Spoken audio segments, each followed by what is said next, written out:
Bonjour à toutes et à tous. Bienvenue à notre nouveau webinaire avec le thème de l'innovation. On vous offre aujourd'hui virtuellement un milkshake.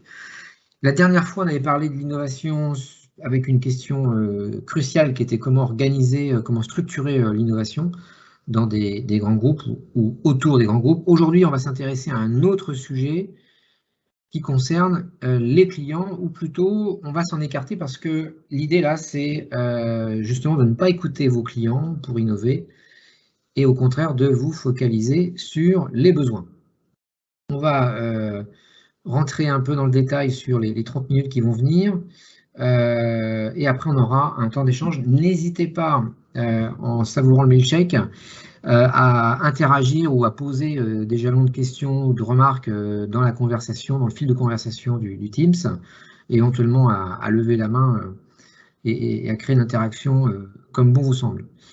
On va parler de 3 thématiques autour ou qui, de notre sens, donnent un intérêt à focaliser l'effort d'innovation sur les besoins. Le mythe du client roi, l'adaptation et ou avec le mirage du faire autrement, et enfin, l'importance du contexte qui est pour nous un véritable outil pour innover. Et je vais donc laisser la parole maintenant à Raphaël. Donc, comme vient de le dire Bruno, le fil rouge de ce webinaire sera le milkshake de McDonald's. Donc, ça va nous permettre justement d'illustrer les trois parties qui viennent d'être mentionnées. Donc, il y a un certain nombre d'années, McDonald's a décidé qu'il lui fallait augmenter les ventes de ses milkshakes. Comme vous pouvez vous en douter, les équipes marketing de McDonald's sont très sophistiquées, sont très bien renseignées. Elles ont des quantités de données hallucinantes sur absolument tout, et notamment le profil type du consommateur de milkshake. Donc voici comment McDonald's a formulé sa problématique. Donc on voit ici que l'objectif pour le service marketing, c'était d'aller comprendre ce que le client désirait dans le milkshake, pour être capable justement d'améliorer ses performances et donc d'augmenter le nombre de ventes. Donc pour arriver à ces fins, les équipes marketing ont décidé de faire parler la fameuse Voice of Customer, en réunissant un panel de personnes correspondant au profil type du consommateur de milkshake lors de focus group. Donc l'idée de cette opération était d'identifier avec les consommateurs quels seraient les axes d'amélioration du milkshake pour pouvoir faire augmenter les ventes. Donc maintenant, on va vous poser une petite question, vous pouvez nous répondre dans le chat. Selon vous, qu'est-ce qui doit être amélioré dans un milkshake pour augmenter les ventes? Instinctivement, quels sont les premiers éléments, les premières pistes qui vous viennent à l'esprit?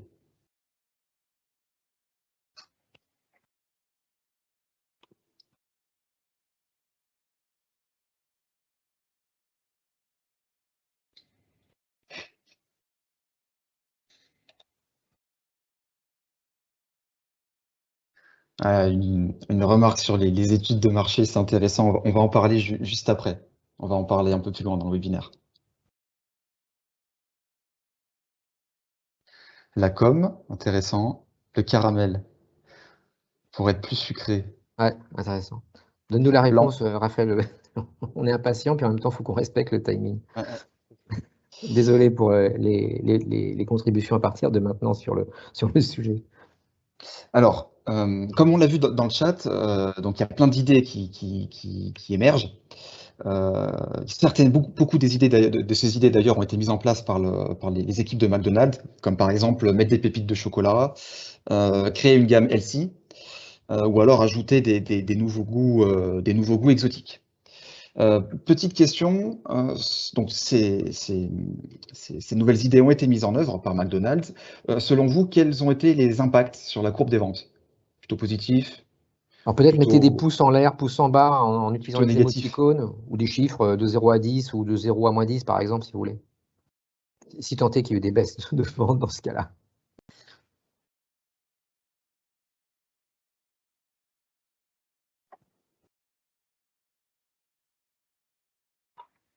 Philippe, 0, en baisse, point d'interrogation.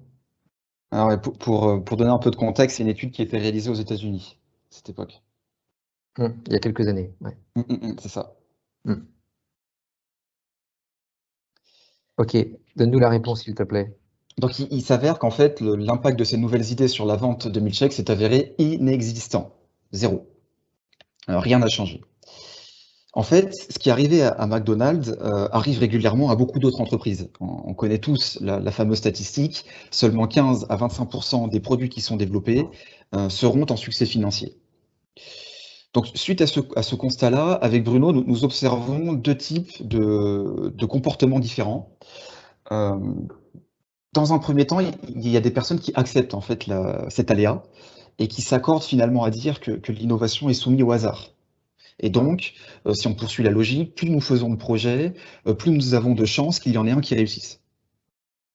Et puis, il y a une deuxième typologie de comportement qui tourne autour de la résignation.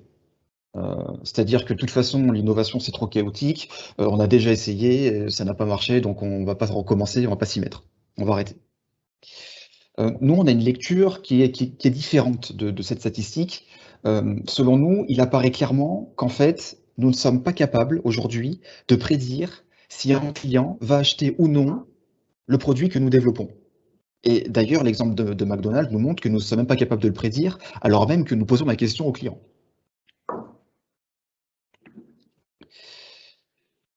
Ceci s'explique en partie par trois phénomènes, qui s'appliquent d'ailleurs aussi bien avec nos clients qu'avec nos proches, nos collègues ou bien nos pairs. Le premier phénomène, c'est que une partie des prospects auxquels nous présentons notre innovation pensent que notre projet est mauvais, qu'il n'est pas bon, mais ils n'ont pas envie de prendre le temps de nous expliquer pourquoi. Donc ils préfèrent nous dire que c'est bien pour pouvoir avoir la paix et retourner à leurs occupations. Deuxième phénomène, dans l'esprit de beaucoup de personnes, il est socialement inacceptable de critiquer un projet. Ils ne veulent pas être négatifs. Donc ça, c'est particulièrement vrai avec nos proches. Ils nous voient arriver super enthousiastes avec une nouvelle idée et ils n'ont pas envie de nous couper dans cet élan. Donc ils ont tendance à nous faire des retours positifs sur notre projet.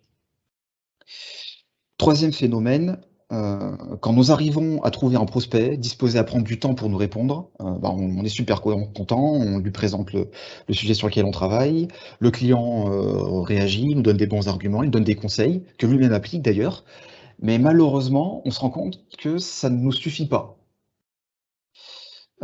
Si vous voulez, c'est un peu comme quand Nelson Montfort vient interviewer Novak Djokovic à la suite de sa dernière victoire de Roland-Garros. Il vient le voir et il lui demande: «Mais Novak, c'est formidable, vous venez de remporter un nouveau Roland-Garros, mais comment faites-vous pour être numéro 1 mondial depuis tout ce temps?» Alors là, Novak, va nous répondre, il va nous donner tout un tas de conseils, d'astuces, que lui-même applique et qui lui permettent d'arriver, à cette position de numéro 1 mondial. Mais pour autant, même si nous suivons à la lettre ses conseils, ça ne nous permettra pas d'arriver numéro 1 mondial. Il va toujours, encore une fois, nous manquer quelque chose. Ce dernier phénomène, en fait, s'explique par le fait que nous en savons plus que ce que nous sommes capables d'exprimer. Dans les échanges avec les clients, il y a une part d'explicite, donc qui est facilement descriptible. Novak va nous dire, il faut s'entraîner, il faut manger sain, etc.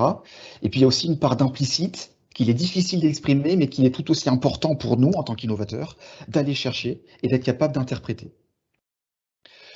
Une autre manière donc de mettre en lumière ce phénomène un peu contre-intuitif. Donc, quand on faisait face à un phénomène contre-intuitif, mon directeur de master en innovation nous demandait de fermer les yeux pour mieux voir. Donc, je vais vous demander de fermer les yeux pour mieux voir, justement, pour mieux visualiser ce phénomène. Pendant que vous fermez les yeux, je vais vous demander de penser à une personne réelle, une personne qui existe, qui vous est chère, qui vous touche émotionnellement, une personne qui vous est proche. Je vais vous demander de bien penser à elle, de bien la visualiser, quelles sont ses caractéristiques. Et maintenant, je vais vous demander de répondre par oui ou par non à la question suivante. Êtes-vous capable de nous faire, avec Bruno, une description suffisamment précise de cette personne pour que nous soyons capables de la reconnaître en un coup d'œil et sans aucun doute au milieu d'une foule?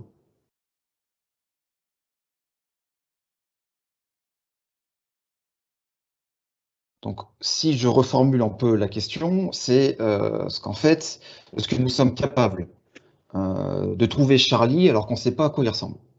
On a une majorité de non qui s'affiche. Donc ici, on voit bien qu'en fait, cette partie implicite qu'on n'est pas capable d'exprimer est quand même primordiale parce que c'est ce qui nous manque pour être capable de concevoir notre produit, un produit qui se transforme en succès financier. Ce qu'on est en train excuse-moi, Raphaël, je ne sais pas si Vas-y. j'intervenais là ou juste après.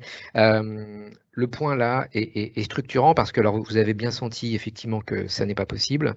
Et pour autant, dans les phases amont qu'on est en train de travailler là avec vous sur donc ce que nous on appelle une chaîne de valeur de l'innovation, cette première phase qui est le couplage besoin-client, client y compris interne, est absolument bousculé par des biais cognitifs. Et là, on en a un exemple, mais qui, dans le foisonnement du contexte, y compris dans des dimensions politiques internes, fait qu'on va totalement se faire, entre guillemets, passez-moi l'expression, manger par cette mécanique relativement invisible et relativement dévastatrice en termes d'efficacité sur ce bout de sujet qui est le couplage besoin client dans l'innovation.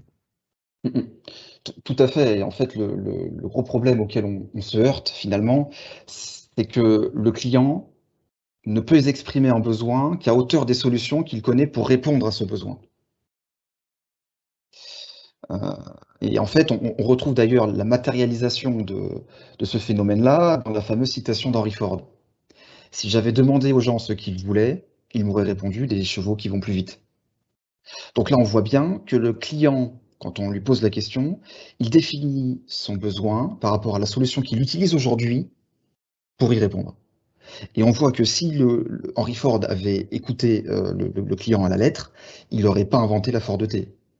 Il aurait certainement inventé quelque chose de génial, par exemple en sabot qui rebondit pour permettre aux chevaux d'aller plus vite, mais il n'aurait pas amené la rupture qui a apporté l'automobile. Donc on voit ici que on prend une mauvaise habitude, en fait, lorsqu'on parle d'expression du besoin, qui consiste à définir le besoin en fonction du produit qui permet d'y répondre. Donc on oppose par exemple le cheval qui va plus vite au besoin fondamental qui est en fait de se déplacer. On a par exemple d'un côté la perceuse vis-à-vis du besoin qui consiste à faire un trou dans un mur. Ou un autre besoin qui a été cité par Bruno lors de notre précédent webinaire, le besoin de lunettes connectées, enfin le produit des lunettes connectées qui correspond au besoin en fait du dépannage technique à distance. Donc en fait, ce phénomène entraîne une conséquence néfaste pour l'innovation parce qu'il vient nous enfermer nous-mêmes dans un paradigme de l'existant duquel il est très difficile de sortir, qui est très difficile de venir challenger. Donc lorsqu'on a un échange avec le client, il faut être bien conscient que le produit final n'est que la projection de la réponse connue par le client pour répondre à un besoin à un instant T. Mais que comme ce produit est peut-être amené à évoluer, et peut-être amené à être remplacé par quelque chose de nouveau dans les années à venir, la définition de ce besoin risque donc de changer si on s'appuie sur le produit pour définir son besoin. Donc, dans la suite de... Excuse-moi, Raphaël, et là, on a aussi un autre écueil majeur dans les organisations en transformation, qui est que effectivement le produit final n'est que la projection de la réponse connue par le client, mais qu'en plus, il va y avoir une amplification pour peu que la personne ait un peu de lead dans l'organisation, voire même beaucoup, et ait été influencée récemment, ou en tout cas embarquée récemment, dans des échanges sur des technos nouvelles. Je prendrai le cas, en ce moment, il y a tout un sujet sur la blockchain, hein, qu'on connaît depuis quelques années évidemment, et les dirigeants, les sponsors d'un certain nombre de projets, parce qu'ils en ont entendu, parce qu'ils ont eu une teinte de quelques heures au maximum sur le sujet, projettent sur un besoin la solution. Et là, du coup, ça embarque des équipes parfois dans des heures carrées sur quelque chose qui va être forcément de base une fausse piste. Tout à fait. Et donc, justement, c'est tout l'enjeu des slides suivantes. Nous allons essayer de vous aider à vous extirper de cette déviance en vous présentant une nouvelle approche qui permet justement de ne pas succomber à cette vision orientée produit et de venir réellement se focaliser sur la compréhension, la définition et l'évaluation des besoins du client. Donc cette approche a été développée par Clayton Christensen, qui est un professeur de management de l'innovation, enfin, qui était professeur à la Harvard Business School. Et cette approche se base sur le constat suivant, c'est que tous les jours, nous avons des tâches à réaliser qui apparaissent régulièrement. Et lorsque ces tâches apparaissent, donc qui sont appelées jobs to be done par Clayton Christensen, nous devons trouver un moyen de les réaliser. Christensen parle même d'embaucher une solution pour remplir cette tâche. Sous-entendu, aujourd'hui, on embauche une solution A, mais demain, on serait susceptible d'embaucher plutôt une solution B. Les équipes de Clayton Christensen ont convaincu les équipes marketing de McDonald's de les laisser observer le cas du milkshake à travers cette nouvelle approche. Donc, l'idée est la suivante. À un moment donné, un job, une tâche, apparaît dans la vie de certaines personnes qui les pousse à embaucher un milkshake pour y répondre. Donc là, on voit bien que déjà, les équipes de Clayton Christensen ont reformulé la problématique. McDonald's avait dit voulait initialement aller identifier ce que le client désirait dans le milkshake. Et là, ici, il est plutôt question de comprendre pourquoi les clients achètent le milkshake. Ce qui est déjà une approche qui paraît anodine, mais qui a des impacts qui sont assez importants. Donc, à la suite d'une première partie de l'étude, il s'est avéré qu'en fait, toutes les personnes qui achetaient le milkshake l'achetaient très tôt le matin, entre 6h30 et 8h30. Et ils avaient à peu près tous le même job à accomplir. Ils avaient tous un long trajet ennuyeux à faire en voiture pour aller au travail. Ils avaient besoin d'avoir quelque chose à faire pendant qu'ils conduisaient pour s'occuper et rester éveillés. Troisième élément, c'est que comme ils se lèvent tôt le matin, quand ils se lèvent, ils n'ont pas forcément faim, mais ils savent qu'ils vont devoir manger quelque chose pour pouvoir tenir jusqu'à midi. Et puis dernier élément, donc on est aux États-Unis, les personnes conduisent beaucoup de voitures automatiques, donc ils ont la main gauche sur le volant, et puis ils ont la main droite qui n'a rien à faire et qu'on a besoin d'occuper pour justement permettre à la personne de rester éveillée. Donc dans la deuxième partie de l'étude, les équipes de Clayton Christensen ont décidé de se positionner à la sortie du restaurant et de venir interviewer directement les clients qui venaient d'acheter un milkshake. Premier échange avec un client. Monsieur le client, la dernière fois que vous êtes trouvé dans la même situation et que vous n'avez pas embauché de milkshake, qu'avez-vous acheté? Le client répond, moi la dernière fois c'était une banane. Mais les bananes c'est pas terrible hein, parce qu'en 10 secondes c'est terminé, elle est mangée, et puis en plus 1 heure après on a déjà faim. Bon. Deuxième témoignage client, moi la dernière fois j'ai acheté un donut. Mais le problème, c'est que, ça suffit pas, donc il faut au moins en prendre 2. Et après avoir mangé 2 donuts, on a les mains toutes grasses, on met des grasses sur le volant quand on conduit. Et en plus de ça, parfois, on se tache la chemise. Et quand on arrive devant le client à 9h du matin avec une chemise tachée, ça fait pas bon effet. Bon. Troisième témoignage client, moi, la dernière fois, j'ai acheté un bagel. Le problème du bagel, c'est que c'est un peu sec. Donc en fait, je suis obligé de venir le tartiner avec de la pâte à tartiner avec la main droite pendant que je conduis. Donc comme c'est tout droit, ça va. Avec les genoux, j'arrive à maintenir ma trajectoire à peu près rectiligne. Mais le problème, c'est que quand j'ai mon téléphone qui sonne, j'ai 3 problèmes, mais que 2 mains pour les résoudre. En fait, à la suite de cette étude, il s'avère que ce milkshake fait mieux le job que tous les autres concurrents. Et d'ailleurs, on remarque que les concurrents ne sont pas simplement les milkshakes de Burger King ou de Wendy's. Du point de vue du client, le milkshake est en concurrence avec des bananes, des donuts, des bagels et certainement bien d'autres produits. Donc après cette analyse et cette description de l'approche centrée Job to be done, une question très sérieuse et légitime émerge forcément dans l'esprit de tout marketeur. Quelle est la taille réelle, potentielle du marché des milkshakes ? Et on comprend bien que finalement, il est bien plus grand que la simple somme des milkshakes vendus par McDonald's, Burger King ou tous les autres concurrents. Et avec cette nouvelle approche, McDonald's a réalisé que le marché du milkshake était en fait 7 fois plus gros que ce qu'il avait imaginé, en travaillant à partir des attributs des clients. En fait, le gros problème, là, on parlait d'études de marché dans le chat tout à l'heure, c'est qu'en fait, quand on réalise une étude de marché, on regarde grosso modo le nombre de ventes de produits sur les dernières années. Donc en fait, on se rend compte que ce qu'on étudie, c'est le marché de l'offre. On regarde le nombre de produits qui ont été vendus aux clients. Mais peut-être qu'il y a des clients qui n'ont pas acheté de Milkshake, mais qui auraient été intéressés pour en acheter un. Donc on voit en fait que ce qu'on étudie, ce n'est pas le marché de la demande, mais c'est le marché de l'offre. Et nous, ce qu'on vous propose avec cette nouvelle approche, c'est de vous recentrer sur le marché de la demande et de vous reconcentrer sur les besoins des consommateurs. Ce que tu disais, Raphaël, juste avant, c'est de l'ordre de la subtilité. C'est un décentrage j'allais dire, de quelques degrés, en quelque sorte. Et c'est parce que vous allez explorer ces dimensions j'allais dire, de besoins qu'on pourrait considérer initialement comme connexes, que ça va ouvrir les chakras. Et qu'à partir de là, on va commencer à se dire le champ des possibles est d'une toute autre forme et d'une toute autre dimension que ce qu'on avait initialement prévu. Et ça, ce décentrage de quelques degrés, ça nécessite une discipline extrêmement serrée, un peu comme des disciplines d'arts martiaux, hein, quelque chose de très rigoureux, de très cadencé. Et nous, on l'a vécu sur un certain nombre de cas de figure, dont un où, parce qu'on a appliqué une démarche cadencée et rigoureuse avec le client, on a fait sur un dispositif x4. Enfin, nous avons tous ensemble fait avec les équipes du client x4.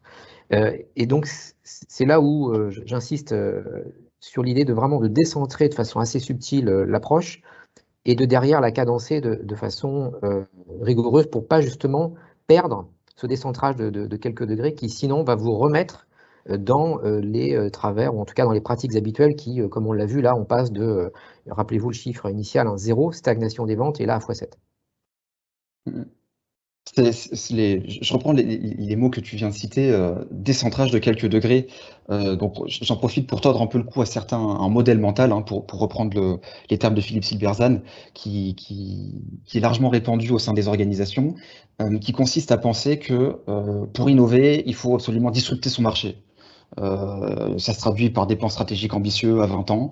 En fait, on l'a vu déjà lors du précédent webinaire avec l'exemple de Fuji Econé, que pour innover, on peut très bien avoir des résultats très satisfaisants avec une approche terre à terre, pragmatique, très concrète. Et comme vient de le dire Bruno, juste avec un décentrage de quelques degrés, produire des résultats qui sont très satisfaisants. Et je terminerai, je te laisserai faire la suite parce que le temps passe.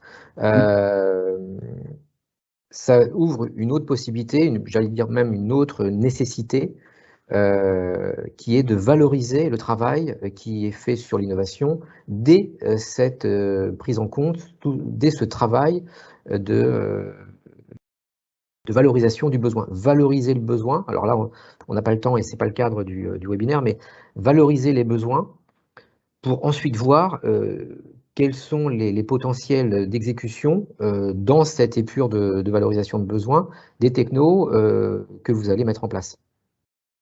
Ouais, tout à fait.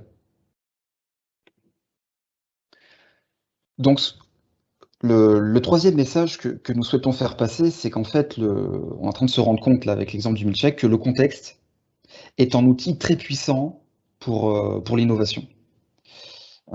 Les études marketing classiques, les études de marché qui sont publiées régulièrement, on voit bien du coup qu'elles sont orientées produits, donc automatiquement biaisées. En fait, il y a un véritable problème d'unité d'analyse. Prenons un exemple tout simple. Je m'appelle Raphaël Laïgue, j'ai 27 ans, j'ai les yeux bleus, je suis ingénieur cadre dans un grand groupe français, je viens d'une famille plutôt catégorisée CSP+, j'ai plein d'autres caractéristiques et attributs, hein, comme vous pouvez vous en douter. Et pourtant, aucune de ces caractéristiques ou de ces attributs ne m'ont fait acheter la Harvard Business Review ce matin en allant au boulot. Alors, nous sommes d'accord pour dire qu'il y a une certaine corrélation entre mes caractéristiques et ma propension à acheter la Harvard Business Review, mais ils ne sont pas la cause de cet achat, et ni d'ailleurs d'aucun autre achat de produits ou de services. Et pourtant, lorsqu'on regarde une étude de marché, la plupart du temps, cette étude se base sur les caractéristiques et les attributs des potentiels clients. En innovation, la focalisation de l'attention sur le client est la mauvaise unité d'analyse. Nous avons besoin de comprendre ce qui incite les personnes à faire certaines choses au niveau individuel et dans un contexte dans lequel elles ont besoin de décider. C'est une méthode d'analyse qui est vraiment différente de celle prônée en marketing classique. Donc, si on en revient à notre fil rouge du milkshake, une fois qu'on a identifié donc les jobs to be done, qu'on a réussi à le contextualiser, à faire émerger des critères de performance, comment est-ce qu'on s'améliore? Eh ben, les équipes de Clayton Christensen ont par exemple préconisé d'augmenter la viscosité du milkshake pour que le temps de consommation soit plus long et occuper ainsi plus longtemps les consommateurs pendant le trajet. Une autre manière d'augmenter le temps de consommation, c'est de diminuer le diamètre de la paille, par exemple. Deuxième idée, ce serait d'ajouter des morceaux de fruits dans le milkshake, mais pas pour faire un milkshake sain, healthy aux fruits, plutôt pour ajouter une notion d'inattendu au cours du trajet. C'est-à-dire que pendant que le client va consommer son milkshake, il va aspirer un morceau de fruits, un morceau de fraise par exemple, un peu comme quand on mange son yaourt à la fraise, et ça va ajouter une notion d'inattendu dans le trajet, ça va le divertir. Troisième idée, c'est de mettre en place des distributeurs automatiques de milkshake, pour que les clients n'aient plus besoin de faire la queue au McDonald's, et donc leur éviter d'arriver en retard au boulot. On pourrait citer également d'autres idées, comme par exemple mettre en couvercle au-dessus du milkshake, clipsable, pour éviter que le milkshake se renverse dans la voiture. Ou par exemple, ajuster le diamètre du récipient du milkshake pour qu'il puisse contenir dans les porte-gobelets standards des voitures. Donc, ce phénomène-là, Peter Drucker l'avait compris déjà avant Clayton Christensen et on le matérialise également à travers sa citation qui est très connue, quand il dit que le client achète rarement ce que l'entreprise pense vendre. Donc, c'est pour ça que comprendre le job to be done aide l'entreprise justement à réellement rendre l'innovation prévisible. Parce qu'on se met à comprendre quels sont les réels critères de performance de notre produit et donc on est capable de jouer avec eux pour augmenter le nombre de ventes.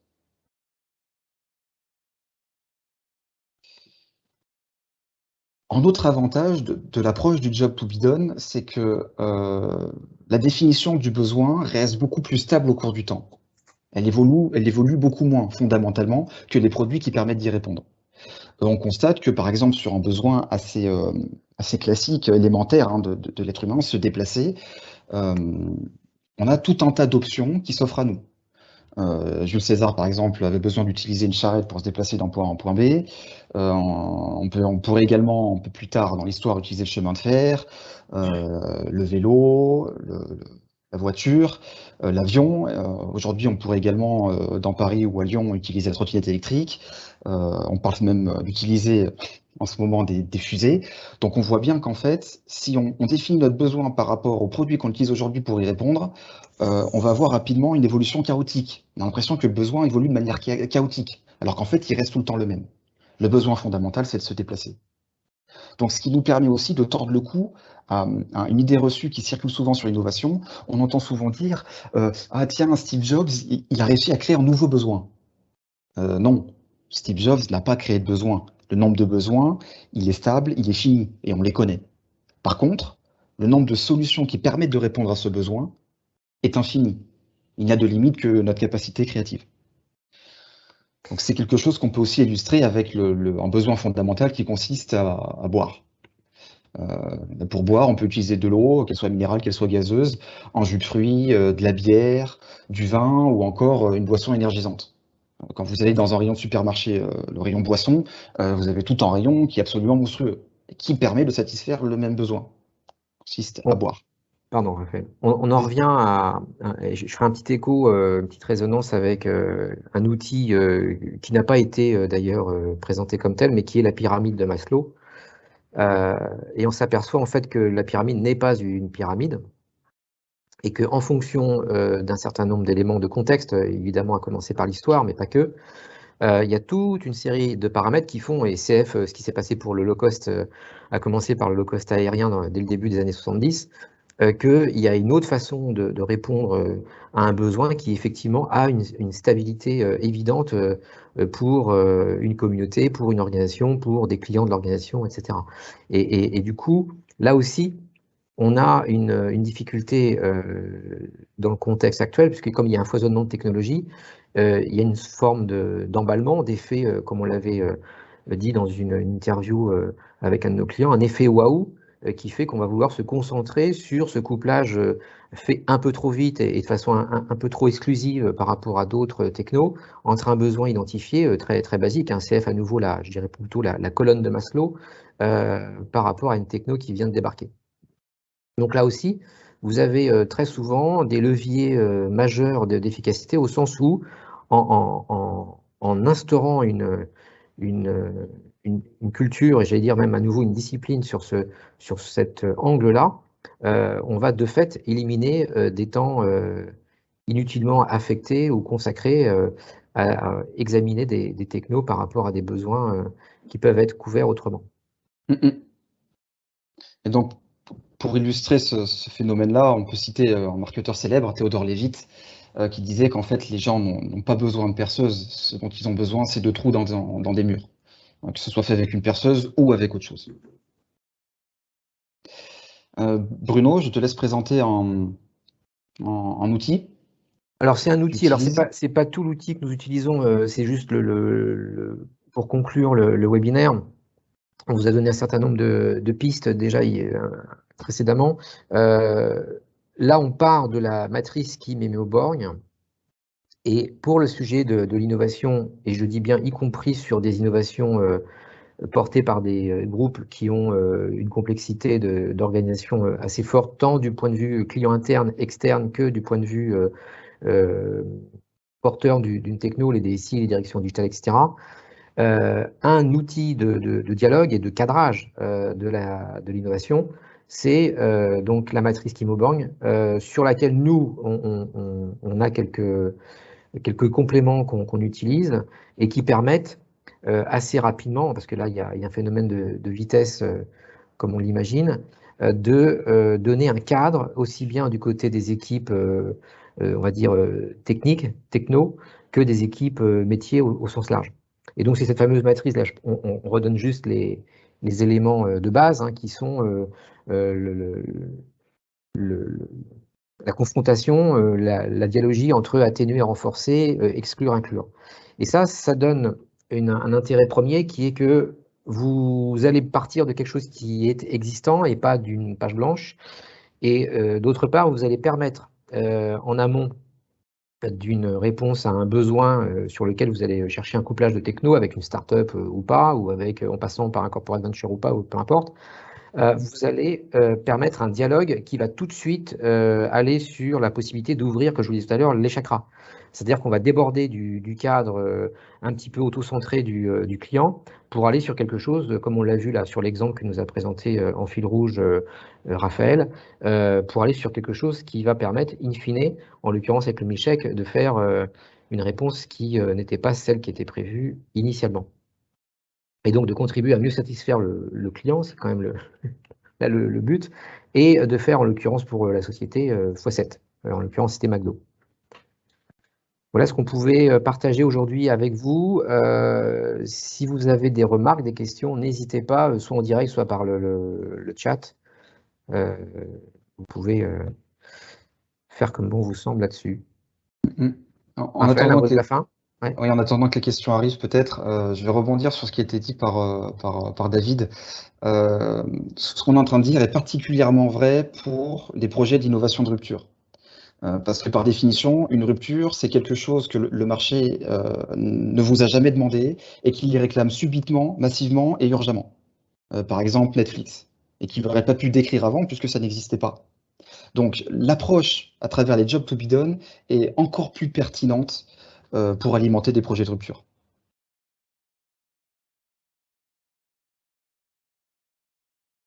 Merci Raphaël pour la précision. Avec plaisir. Quelles sont les autres remarques, questions, commentaires?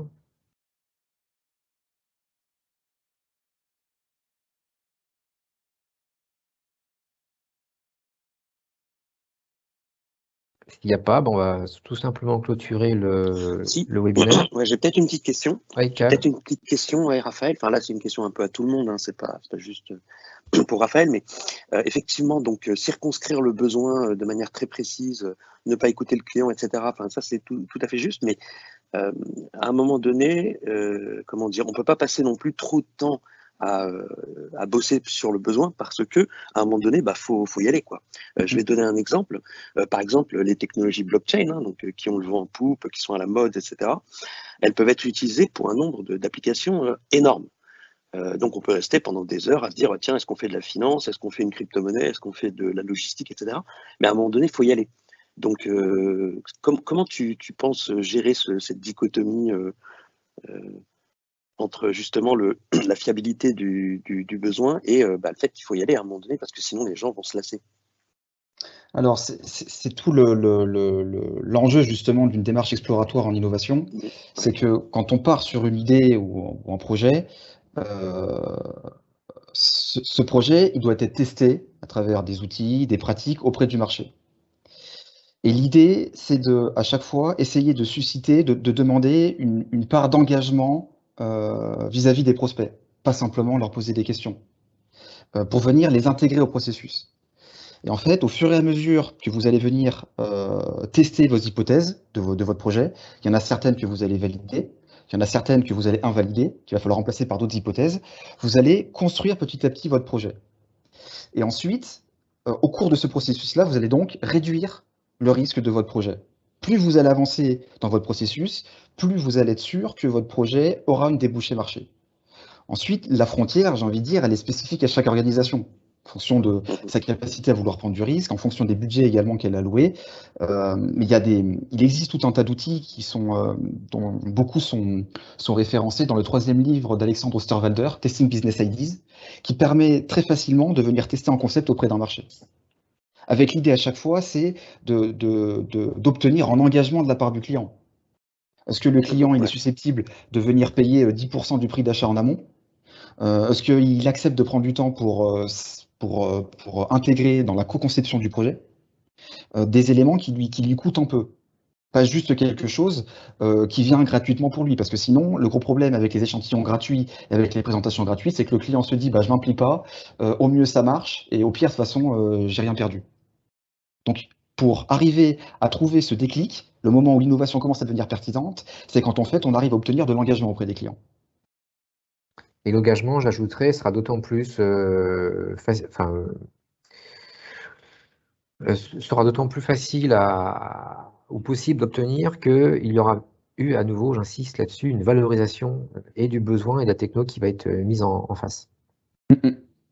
Un exemple de pratique très simple pour mesurer l'engagement, vous faites une landing page, une page web pour présenter votre produit.